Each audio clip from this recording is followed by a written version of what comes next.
2025 का महाकुंभ मेला 13 जनवरी से 25 फरवरी तक प्रयागराज में आयोजित हो। चारों तरफ इसकी तैयारियां शुरू हो चुकी हैं।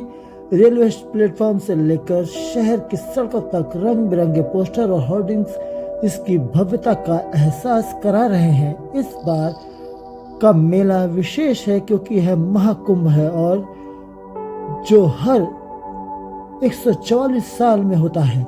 लेकिन सवाल यह है कि कुंभ मेला इतना खास क्यों है।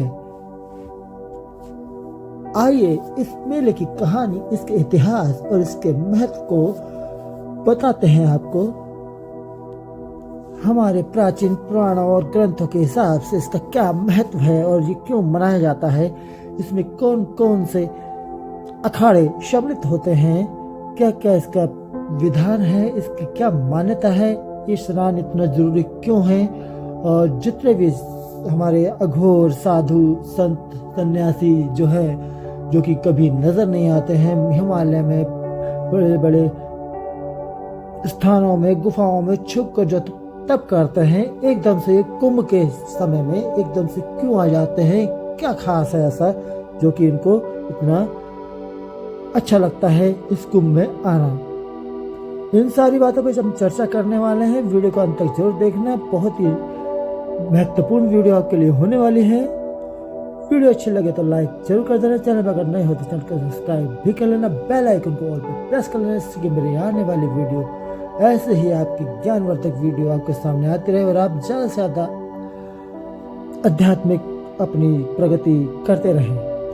क्या आप जानते हैं, सहस्त्र वर्षों से यह मेला भारतीय परंपराओं और धार्मिक मान्यताओं का प्रतीक रहा है।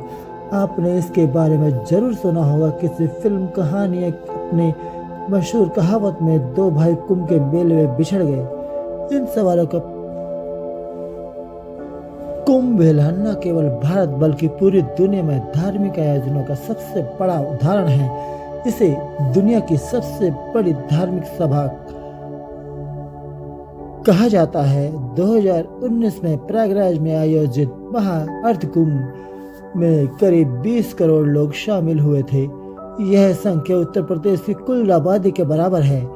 कल्पना कीजिए, करोड़ों श्रद्धालु एक साथ एक आस्था के साथ पवित्र नदियों के स्नान के लिए इकट्ठा होते हैं। यह मेला न केवल पापों से मुक्ति का प्रतीक है बल्कि आत्मशक्ति और मोक्ष प्राप्ति का माध्यम भी माना जाता है। कुंभ मेले से जुड़ी पौराणिक कथा समुद्र मंथन के कुंभ मेला तक है। कुंभ मेला की शुरुआत की कहानी समुद्र मंथन से जुड़ी है। पौराणिक मान्यता के अनुसार अमृत कलश के लिए देवता और असुरों के बीच समुद्र मंथन हुआ। समुद्र मंथन में अमृत कलश निकला, लेकिन इसके लिए देवता और असुरों में 12 दिवसीय युद्ध छिड़ा गया। इस दौरान भगवान विष्णु ने गरुड़ को अमृत कलश लेकर उड़ने का आदेश दिया। उड़ते समय अमृत की 4 बूंदें 4 जगह पर गिरी: हरिद्वार, प्रयागराज, नासिक, उज्जैन। यही से इन चारों स्थानों पर कुंभ मेले की परंपरा शुरू हुई। देवता और असुरों में जो 12 दिवसीय युद्ध रहा, इंसानी दिनों के हिसाब से वो 12 साल कहलाता है। इसलिए इसे 12 साल में कुंभ आपके लिए आयोजित किया जाता है। कुंभ मेला हर 12 साल अब इन चारों स्थानों में से किसी एक पर आयोजित होता है। यह आयोजन खगोलीय गणनाओं पर आधारित होता है। हरिद्वार, जब बृहस्पति कुंभ राशि में और सूर्य मेष राशि में होते हैं तब हरिद्वार में यह मेला होता है। प्रयागराज, जब बृहस्पति वृश्चिक राशि में और सूर्य मकर राशि में होता है तो यह प्रयागराज में होता है। नासिक, जब यह बृहस्पति सिंह राशि में होते हैं तो नासिक में होता है। उज्जैन, जब बृहस्पति और सूर्य सिंह राशि में होते हैं तब यह उज्जैन में होता है। इस खगोलीय परिस्थितियों को शुभ माना जाता है और माना जाता है कि इस समय नदियों का पानी अमृत समान हो जाता है। कुंभ मेले का इतिहास हजारों साल पुराना है। ऋग्वेद जैसे प्राचीन ग्रंथों में समुद्र मंथन और अमृत की कहानी मिलती है। मौर्य गुप्त और चंद्रगुप्त काल में ही इन आयोजनों का उल्लेख मिलता है। समय के साथ साथ मेला आस्था, एकता और आध्यात्मिक ज्ञान का प्रतीक बन गया है। कुंभ मेले में क्या क्या होता है ये आप समझिए। अब कुंभ मेला केवल स्नान का पर्व नहीं है, यहाँ कई धार्मिक और सांस्कृतिक गतिविधियां होती हैं। शाही स्नान, साधु संतों का पवित्र नदियों में स्नान, गंगा आरती, हवन पूजन आत्मा को शुद्ध करने का माध्यम है। पिंडदान, पूर्वजों को श्रद्धांजलि यहाँ पे दी जाती है। कथा और कीर्तन, धार्मिक कहानी और भजनों का आयोजन भी किया जाता है। संस्कृति का प्रदर्शन, विभिन्न राज्यों में आए हुए लोग अपनी लोक कला, नृत्य और गीतों का प्रदर्शन करते हैं। 2025 का यह कुंभ महाकुंभ अब तक का सबसे बड़ा आयोजन है। 2025 का महाकुंभ मेला अब तक का सबसे भव्य आयोजन माना जा रहा है।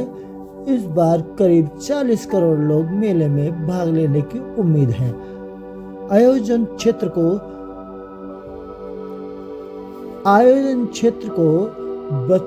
3200 हेक्टेयर से बढ़ाकर 4000 हेक्टेयर कर दिया गया है।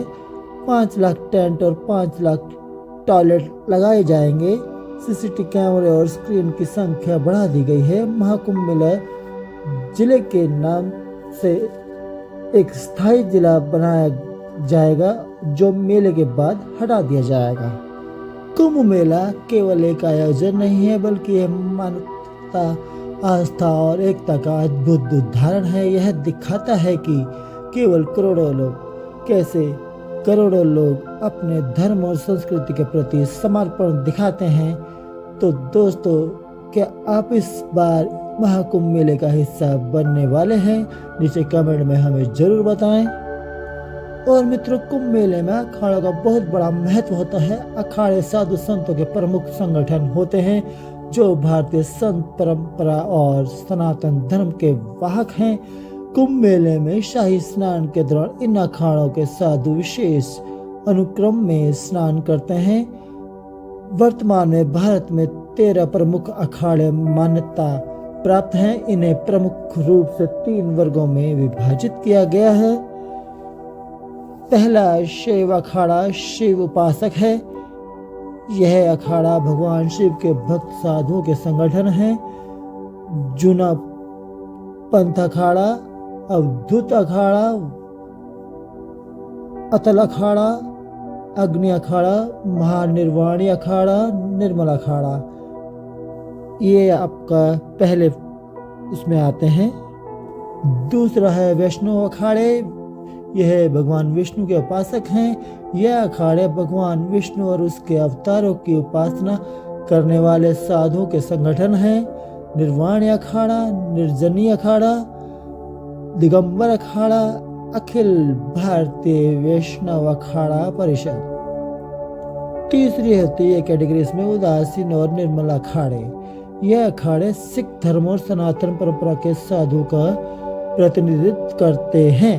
उदासीन अखाड़ा बड़ा और छोटा दोनों, निर्मल अखाड़ा दूसरा। अखाड़ों की विशेषताएं, अनुक्रम। कुंभ मेले में अखाड़ों की प्रमुखता शाही स्नान में दिखाई देती है। सबसे पहले शाही स्नान का अधिकार जूना पंथ अखाड़ा और महानिर्वाणी अखाड़ा को मिलता है। प्रत्येक अखाड़े के पास अपने ध्वज, अस्त्र शस्त्र और देवता होते हैं।